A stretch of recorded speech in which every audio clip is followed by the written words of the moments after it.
They then went on to meet various Russian sort of defense-linked scientific institutes. And those institutes do things, they provide what would be known as sort of dual use technology, which is sort of technology which has both civilian and military applications. But in this case, that technology could have been potentially relevant to nuclear weapons research. 1 year and 1 day ago, a flight carrying 5 Iranians touched down in Moscow. One was a military intelligence operative. Two were nuclear scientists. Where they visited and what they asked for was part of a pattern of activity that set alarm bells ringing in Western intelligence agencies. This has all been revealed in an investigation by the Financial Times, and we can now talk to their reporter, Miles Johnson. Miles, a very good afternoon from us. Good afternoon. It's such an interesting article that lifts the lid on a world that we really need to be more curious about at the moment. So tell us what you found.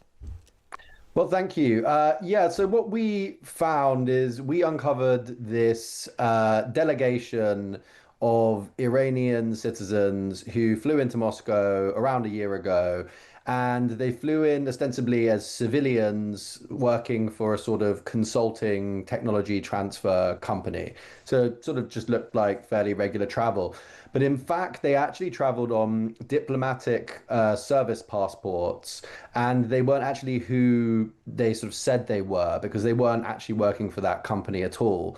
So as you said, two of them were nuclear scientists. One was a counterintelligence official working for the Iranian Ministry of Defense, and another was the former boss of a US sanctioned nuclear procurement company.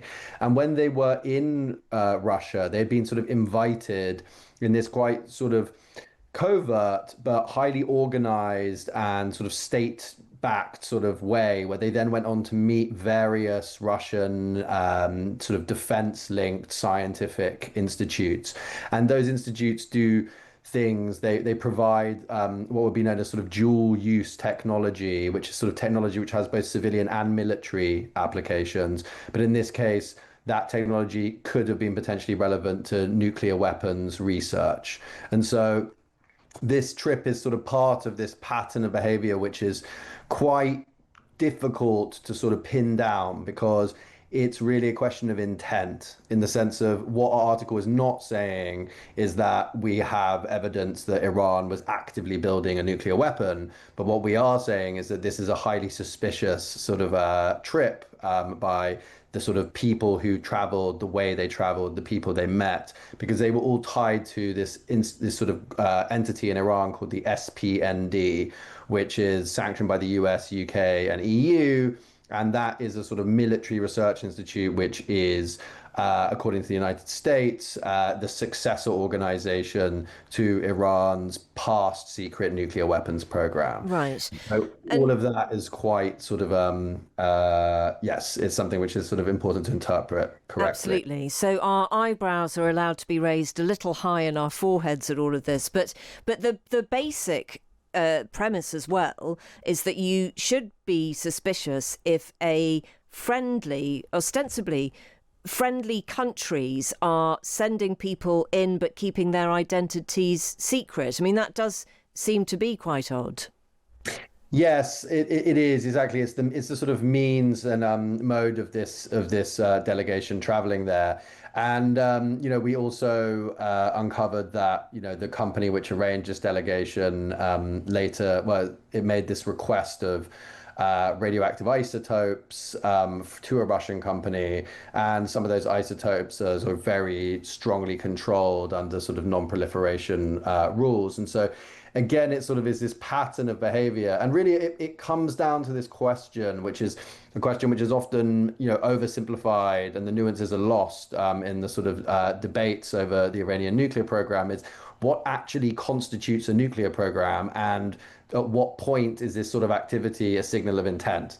In the sense of, most Western assessments believe that the Iranian regime had not sort of officially reauthorized a nuclear weapons program, but at the same time, it was taking steps, such potentially as these, to get closer to the point where it could build a nuclear weapon if it wanted to. And so there's always this raging debate in the sort of people around the people who sort of cover these things about what actually does that count as a nuclear program? You know, at what point do you sort of cross the threshold from this sort of dual use suspicious research into something that looks like a more formalized program? And this sort of activity like really fits into that very contested area. Yeah. Can you just explain a little bit more about the SPND, this organisation that is actually sanctioned by, apart from anybody else, our government? Should, in your opinion, that sanctioning be looked at again because of an incident like this? Well, so the SPND has to be seen in the sort of overall context of the Iranian nuclear program, where Iran, of course, it says that it has never had a no nuclear weapons program, and its nuclear program is entirely peaceful, and it never has had any type of sort of secret activity to develop a nuclear weapon. But you know, lots of other countries, including the UK and the US, disagree with that, and they believe that there was this active nuclear program sort of pre 2003 called the Ahmad program, which was abandoned. And the SPND is seen as the successor organization to that Ahmad program. And so basically, after Ahmad was wound down around 2011, the SPND was established. And a lot of the same personnel who'd worked on that prior nuclear weapons effort sort of basically moved into SPND. And that is sort of the entity which has been repeatedly sanctioned, and different front companies and scientists associated with it have been repeatedly sanctioned by countries like the United States and the UK and EU. What does it leave you thinking about Russia's collusion or collaboration with anybody in Iran on its nuclear program? I mean, that's sort of one of the most interesting questions raised by the story, in the sense of we know that post-Ukraine, Russia and Iran became far more diplomatically closer, and also there were these sorts of transfers of drones and other military items from Iran to Russia. And the question has always been sort of what is Iran getting in return for that assistance? And, Russia is still, despite everything going on, is still, signatory to sort of non-proliferation treaties, and has said, has always maintained that it doesn't want Iran to get a nuclear weapon. But I think what we sort of gathered from speaking to sort of multiple experts in that space is that there might have been a sort of loosening in those norms, and a loosening and sort of a greater willingness to allow at the margins this sort of research activity, which wouldn't be directly explicitly aiding some sort of nuclear weaponization, but would allow Iranian scientists to gather types of technical knowledge which could possibly be applied to something like that in the future.